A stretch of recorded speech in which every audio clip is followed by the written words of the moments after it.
Hello, welcome back. My name is Daniel Gormally. Today I want to talk about chess psychology.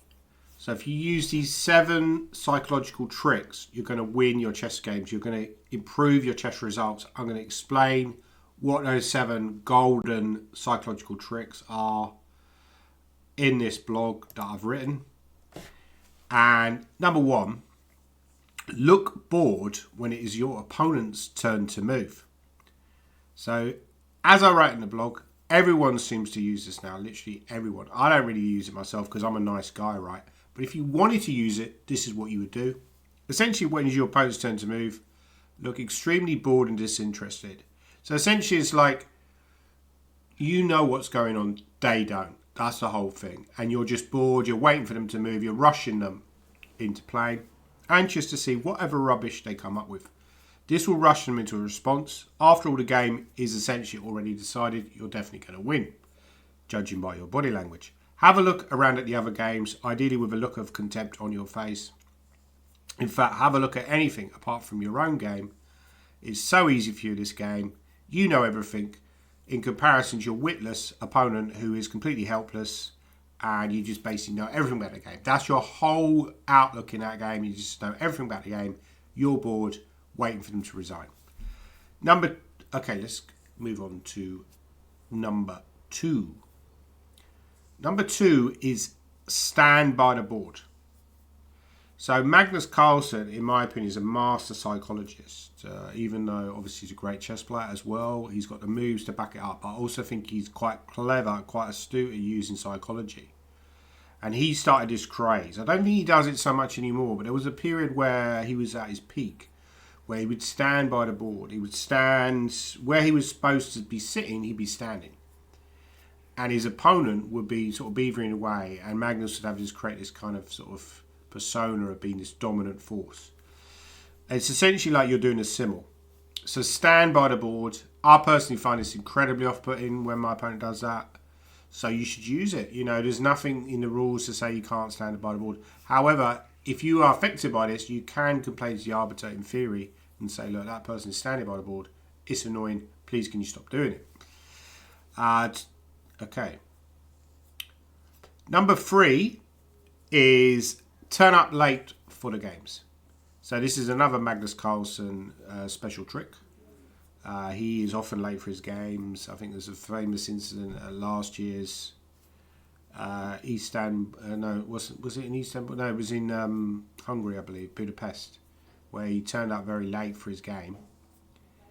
And but I think he got the round times wrong or something like that. There are occasions where he will not, turn up late on purpose. He'll just be an accident or whatever. But I do think, again, he uses this quite well. He's quite clever, and I think quite a few other players use it as well. Turn up late for the games is morally a little bit suspect in my opinion, but it's within the rules. They did have a zero tolerance rule. FIDE introduced a zero tolerance rule. The reason they introduced it was Curzan, the president at the time, FIDE president at the time, Curzan, I'm sure I pronounce his surname, something like Iluminov or something like that. He was also the president of Almaty, or one of these sort of countries, right? Can't remember the name of the country. It's like a chess nation. And there was some kind of Anand versus Karpov match where he was supposed to start the match, but they were all left waiting for Karpov. Karpov took ages to turn up, and after that he was like really furious, and he was like, right, I'm going to introduce this rule.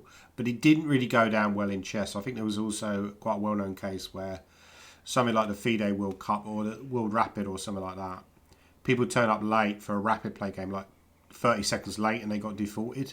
So it didn't really go down very well, but I do think that turn up late can really throw off your opponent. So as is within the rules, I personally don't do this deliberately myself. Turn up late. And that can often unsettle your opponent, particularly if they fear you. They're going to essentially be reduced. So they're waiting for you. They're waiting. At the start of the game, you're like, yeah, I'm ready to start. This is the time I planned for. As soon as your opponent doesn't turn up, you have a psychological letdown. So once they do turn up, you're kind of like a little bit out of sight already. Okay, number 4 is a little bit of a strange one, but I think it's quite an effective one. Do a lot of posing as the round begins and take your time to adjust your pieces to start the game. So this is all quite good psychology. This isn't...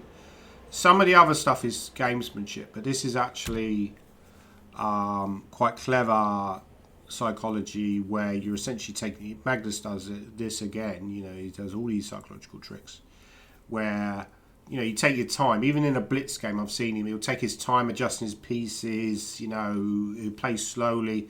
You never want to give the impression of being rushed. You want to give the impression that you're in control of the game. You're the master of your destiny.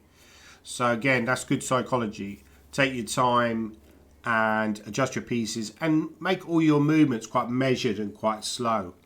To, again, give the impression to your opponent that you're in control. You're not getting rushed here. And that's effectively, if it, you know, isn't necessarily going to be throwing them off their stride because they might be doing the same thing. But it's also going to help you as well. So that's number 4. Okay, another one, another interesting one is number 5. Number 5 is if you have a strong and unexpected idea or move planned, play it instantly in reply to your opponent's move. And the idea of this is to effectively increase the shock value. So you play a move, they play a move, sorry, and you play your reply instantly, and it might well have been a reply that they've overlooked, and that's going to kind of psychologically shock them and unsettle them for the rest of the game, in my opinion. So that's quite a good one to use. This will reinforce the psychological effect, and they will start to doubt themselves. Do you see more than they do? They'll start to think. Number 6 is if your opponent plays a strong idea on the other hand, you know, if they play a strong idea themselves, so let's say that they shock you, you should also try and reply instantly. So what's the psychological reasoning behind this, you might think? Well, I think this is an old Russian advice that essentially when your opponent plays a move that is quite a strong move, you don't want to give the impression you've overlooked it because that's just going to increase your opponent's confidence. So what you do is you play your reply instantly. As long as you know it's not a blunder, you know, so if you've got your reply ready, you play it instantly just to give them the kind of full psychological effect that you know what you're doing, when in fact you're actually quite bothered by their move. Now that can be slightly risky strategy, I think, because you can also lose discipline. You can start doing that on every move. You start playing quickly and impulsively. So you do have to be a little bit careful with that one, I think. But yeah, it can be quite a clever one to throw them off, and you know you don't want your opponent to gain confidence. This I described in a blog is like the chess equivalent of gaslighting. You're confusing them; they don't know what's going on. You know, they play this move that was completely unexpected and like an amazing move, and you've replied instantly like it was nothing. Is that the best you've got? So that's number 6.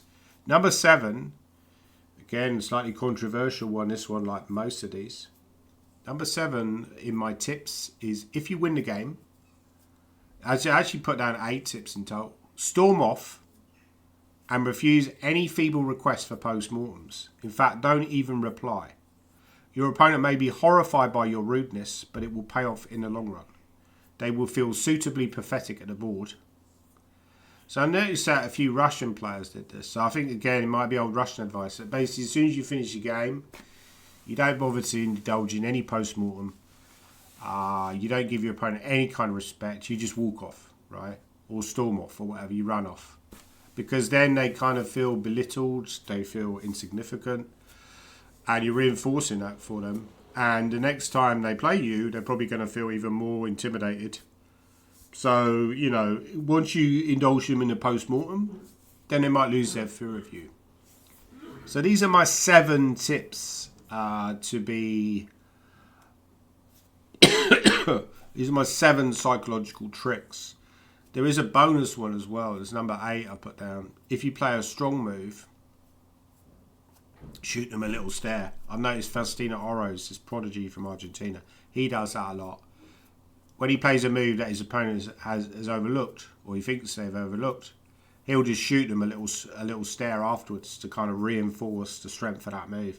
Again, clever psychology. I'm sure he's been told to do this by some of his coaches. Anyway, leave your comments down below. You know, please like and subscribe. Are there any psychological tricks that I've overlooked? Because I think actually we're probably due like an updated book on chess psychology, because some of these subjects are quite interesting, aren't they? We could expand on them, and I might do more videos on this subject because it's quite an interesting subject, the whole one of chess psychology and how do you use psychology at the board. Now, Bobby Fischer used to say, I don't believe in psychology, I believe in playing the best moves. And I think the reason he said that was because he was aware a lot of Soviet players would use psychology, and he wasn't a fan of some of the psychological tricks they would play on him. So he essentially believed in just playing the best moves, which is obviously ideally what we do as well. You say like Magnus Carlsen, he's great at psychology, but he's also got the moves to back it up, right?